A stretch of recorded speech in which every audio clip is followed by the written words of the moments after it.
बाजार हिलेला, मारी ठुमका तो यूपी बिहार हिलेला। काहे सुनामी भइल बड़ू का? अरे ओसने बुझा जब चलीला हम तो बाजार हिलेला, मारी ठुमका तो यूपी बिहार हिलेला।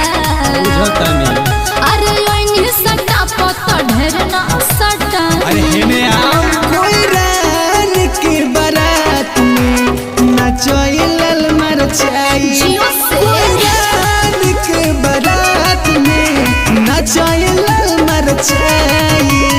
नाच ले जबर नचैबा।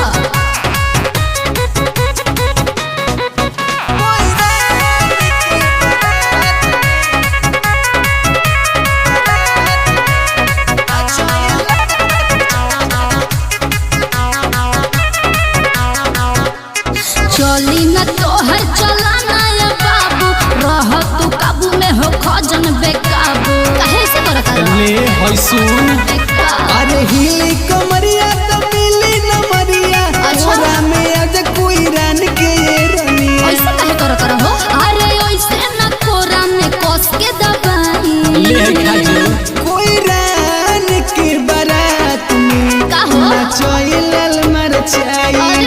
कोई रान के बारात में नचैलल मरचाई। हेनिया का ठेकावत रह।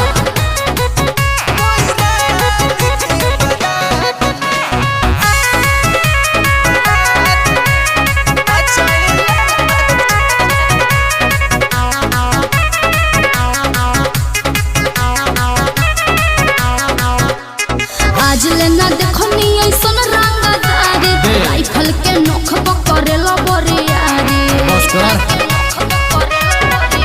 अरे एक गो बतिया के खाली गुमान बा। आई कोई रान बसे है मोर सान बा। बुझले हमारे किटू रोहन बूटन अब ना सताई। कोई रान के बारात में नचैलल मरचाई। कोई रान के बारात में नचैलल मरचाई। या तो अड़िए जीवे ना तो मरिए जीवे।